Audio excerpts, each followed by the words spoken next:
Hello and welcome to the Healing Insight podcast with me, Sarah Hunt.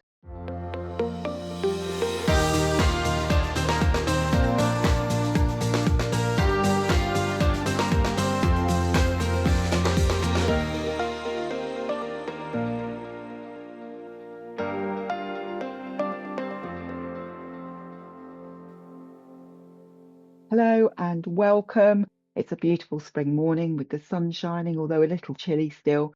My magnolia is still blossoming out there in my garden and is a delight to look at through the window of my healing room.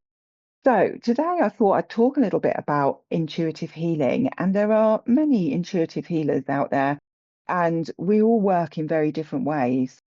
First of all, what is intuition? Well, to me, intuition is our ability to know or understand something without the need for logical reasoning or external proof. And it may come as a feeling, a mental image, it might come as a scent, or even a deep inner knowing. And there are different clair senses, they're known as the clair senses, that relate to the intuition that we all have the ability to tune into and to work with. So we've got claircognizance, which is the ability to know something instinctively. We've got clairvoyance, which many of you would have heard of before, which is the ability to see clearly. So that's people that get clear visions. They might see it like looking at a photograph, or I've heard people tell me that it's like watching a film. You've got clairaudience, which is the ability to hear something clearly. Clairsentience, which is probably my strongest sense, which is clear feeling, which allows people to sense or feel emotions or physical sensations or energy from people or places. Then you've got clairkinesthesia, which is the ability of clear awareness through physical sensations, often through tingling or pressure, and clairalience, which is perceiving scents or odours. We've got clairgustance, which is perceiving tastes, and claircognition, which is clear thoughts, which is where random thoughts come in. I do a lot of random, as clients of mine will know, but I also use a mixture of all of the clair senses. Probably the one I use the least is clairgustance, but I certainly had an interesting experience. I remember a few years back with clairalience, which is the ability to perceive scents. And I was doing a healing with somebody, and afterwards I said to them, "What does bacon and eggs mean to you?" Because I got a really strong smell of bacon and eggs cooking. It was very weird. And this person said to me, "Oh, that's a family member who loved bacon and eggs, always had them in the morning, and it's the anniversary of their passing." So this person in spirit had come forward to let their loved one know that they were okay. And the way that they did that, the way that it was shown to me so that the person would know who it was by giving me the smell of bacon and eggs. Probably one of the most interesting situations I experienced, and a bit random with Claire Aliens.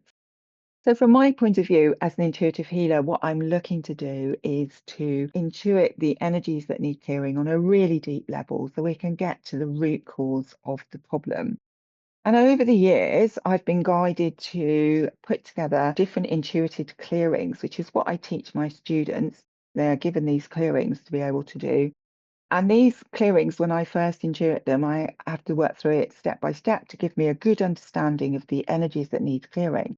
And what I've come to understand is that actually deep energy healing is far more complex than I ever thought it was. And it's not that things are being done in a specific way, in that we don't have a specific, you must do this clearing, you must do that clearing, you must do another clearing, you must put your hands in certain places. It's not like that at all.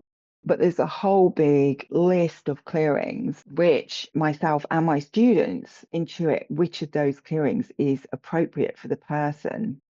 And there will be some of those that need to be done for the person, but there are always other energies that need clearing as well.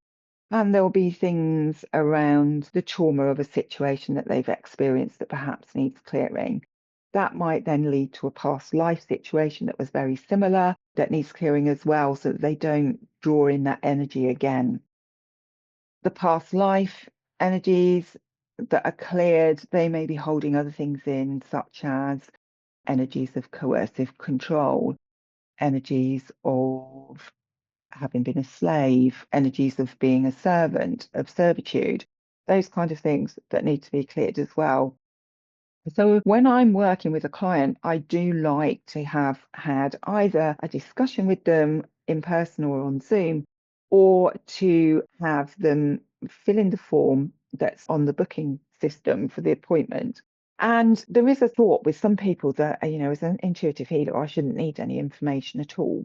But because my work is about getting to the root cause of the problem, it's about going in deep more quickly. What I found over the years is that when I'm given information by my clients, when they've taken the time to go inward and to look at themselves, to look at what's going on around them, and to give me an overview of what's happening, what that does is trigger key information for me intuitively so that I can get to the root cause of the problem much more quickly than if I was just doing intuitive healing, clearing layer by layer.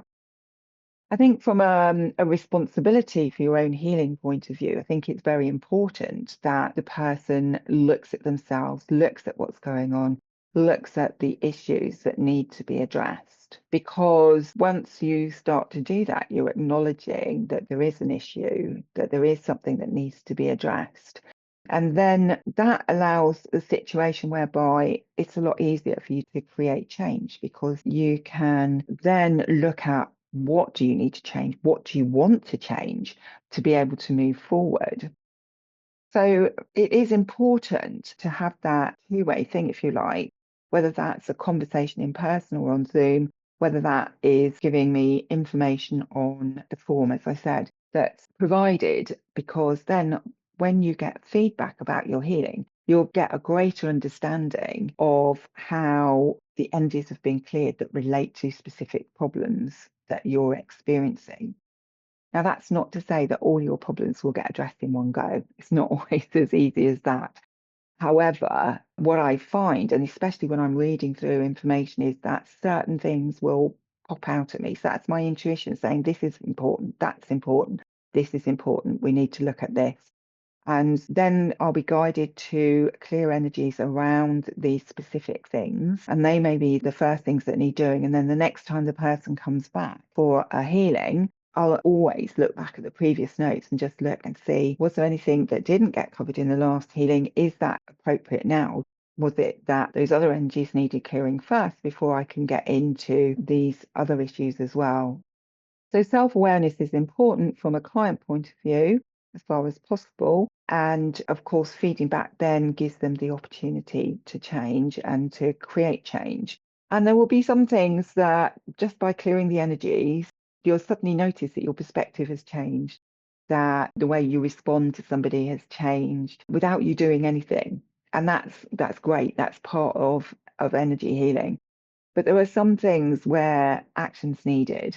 And, clearing the energies around work, for example, where there's issues at work, may improve relationships at work, it might improve the flow of work. But essentially, that job's not making you happy. It's probably not going to make you feel happier about it.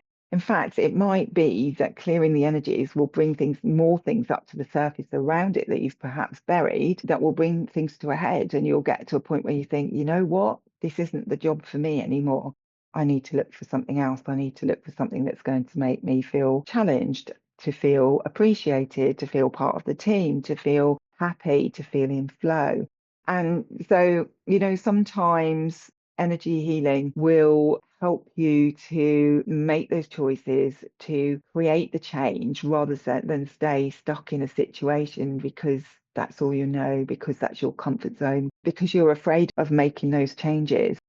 But to really benefit from energy healing, from deep energy healing, it does need to be a two-way thing. So the information that is given to me triggers my intuition and helps me to help you on a much deeper level. By you going inward, by you looking at yourself, you are taking responsibility for your own healing. And so then your soul works with mine to be able to clear the energies that need clearing. How does that work when you're asking for healing for somebody else? There are situations where it's useful to ask for healing for somebody else. And I think it's important that, I often hear people say, oh, no, you can't do healing for somebody without asking permission.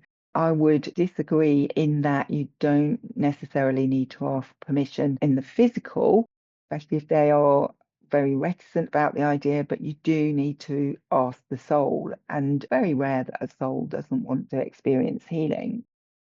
So there are situations where it's useful to book a session for somebody else, and particularly children, because obviously children can't necessarily vocalize what they're feeling, but parents can observe what's going on and put comments down about things, and that will enable energies to be cleared that will help them. And I had an interesting case recently where a little girl was having issues at school with another child who was bullying her. There was energies of karmic debt that were cleared, relationship bonds, negative attachments, and then I found a past life between them that had caused a lot of issues between them in that life, and that had got triggered by them coming together again and cleared the energies of that.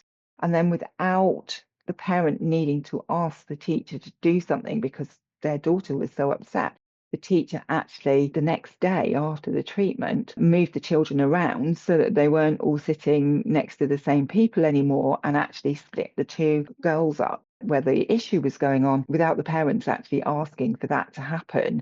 Mum was quite astounded, obviously, but it was a good example of me intuiting an issue that was deeper, getting to the root cause of the problem that changed the energies of everything. And then change was created by the energies shifting.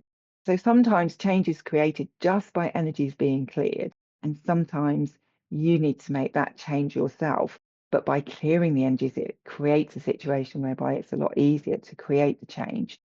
So for me as an intuitive healer, I'm working with all the different clairsenses. As I think I said, clairsentience is my strongest clair sense, but claircognizance is another one that is really strong in me that I'm able to just know. I do get clairaudience as well, and I'm not so visual, but then I suppose that depends how you describe being visual, because to me, clairvoyance is seeing a picture right in front of you in your mind's eye, whereas I build up a picture from what I'm feeling, from what I'm sensing, from what I know. And then, of course, I do claircognition a lot. I do random, as my students say, you do random, and random things will come into me, and I'll think, what's that relate to? Oh, yes, now I know what it is that needs to be cleared. So it's been an interesting journey, and one where I've really developed my intuition over the years, where I've developed the skill of intuiting groups of energies that need clearing that relate to certain subjects, that make it a lot easier to do deep clearing of energies for my clients, but also for the students who are learning cosmic heart. It gives them kind of a little bit of structure without taking away the ability to intuit what else is going on. And there's no set hand patterns with cosmic heart. Sometimes I literally just have my hand on the person's heart whilst information's coming through to me, and I intuit what energies need to be cleared. It's very much about digging deep, about intuiting what's going on deep within, getting to those energies to get to the root cause and clear that out so that it creates change, so that it allows you to move forward and find what makes your heart sing, what makes your soul sing, and helps you to be more intuitive, you to be more intuition led, more heart led, so that you stay in flow, so that you do what feels right for you rather than allowing your head and your ego to take over. So if you'd like to know more about me or about cosmic heart energy healing, then please go to my website, www.peaceful-living.co.uk, or you can email me at sarah@peaceful-living.co.uk. Until next time, it's goodbye from me.